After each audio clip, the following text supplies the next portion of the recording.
This is the way to Nenyure, a place that is now a graveyard.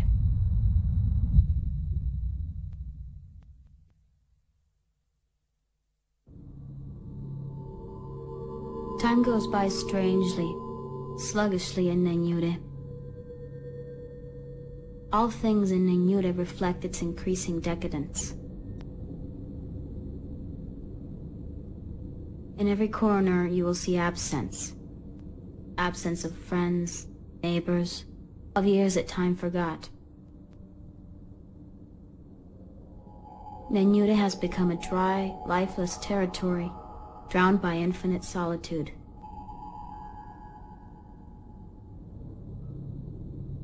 The windows on buildings here are like empty mouths. They will no longer pronounce words. They will no longer shout. They look like eyes with blinds for eyelids, peeping furtively at the exterior emptiness. I mean those that haven't shuttered away routine.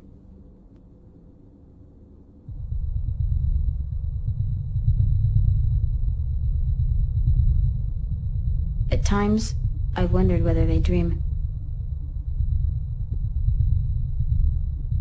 These windows, I've often thought, resemble niches, narrow tombs inhabited by life's dead ones.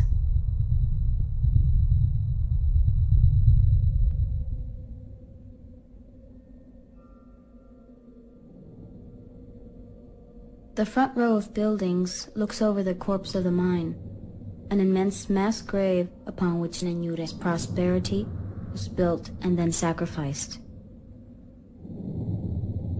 It's now taken over by weeds that feed off its eternal standstill.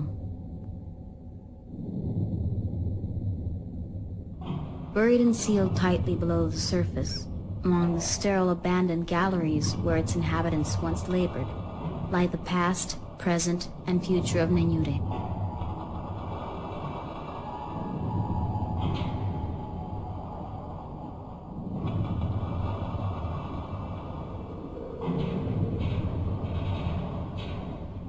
Even today, when the mine has been forever silenced, I can feel the glass vibrate from the blasting below.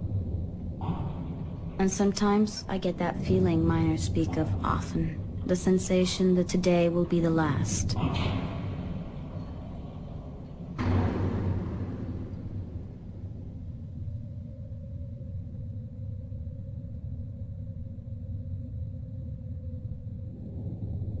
So to commemorate this past, a memorial was set in the center of Nenyure, dedicated to all the deceased miners that were buried alive and found early death.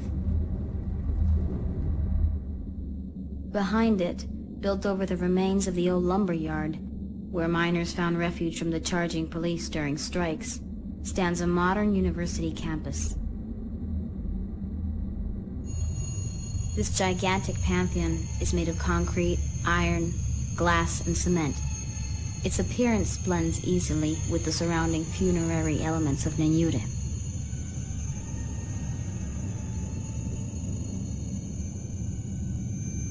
Nenyure used to be a no man's land, a far stretch from the downtown.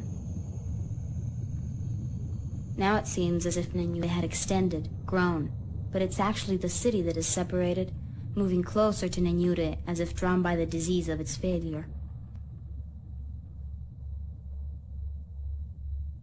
Someday the ground will roar for the last time and devour the surface that has been scratching at its bowels.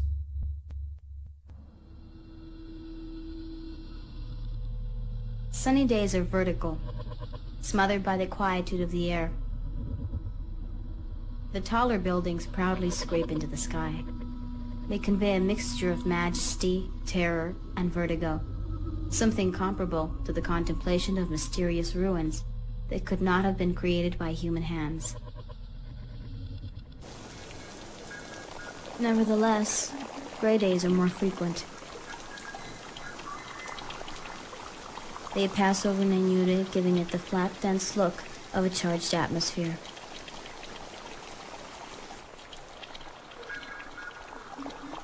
Chilling wind blows throughout its playgrounds. It seems to have traveled miles before finding anyone. And when it rains, It looks as if the thousands of windows were crying.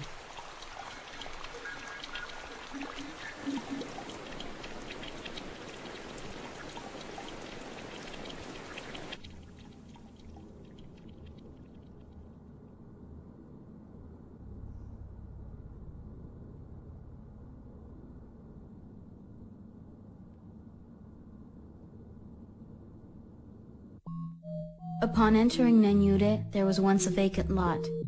On it stood a couple of trees, surrounded by bushes and weeds growing in the sand. Then they built a school there.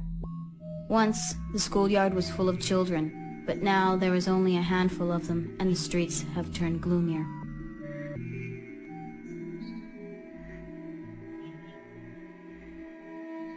Very few of my old friends live around here anymore. They seldom return, but to visit relatives that still live in Nenyure. If we ever run into each other then, we'll say things are going just fine. If there's time for it, we might dust off a few old memories and promise to give each other a call someday. This rarely happens. Not everyone has left Nenyure, but those still around dream of moving somewhere better, someday.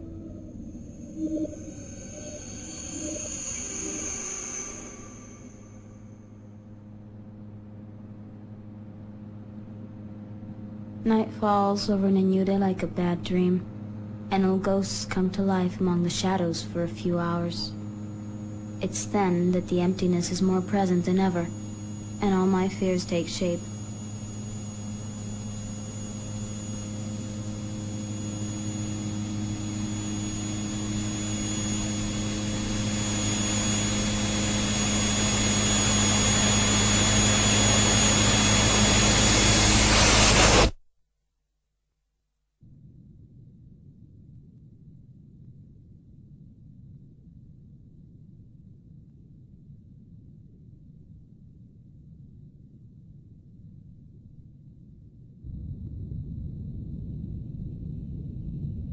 Nenyure suffocates, choking me by burying my life in its death-like silence.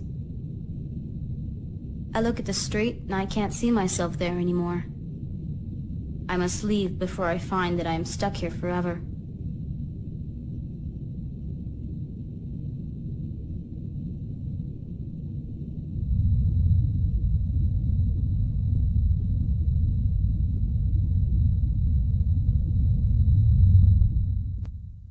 This is Nenyure, a graveyard.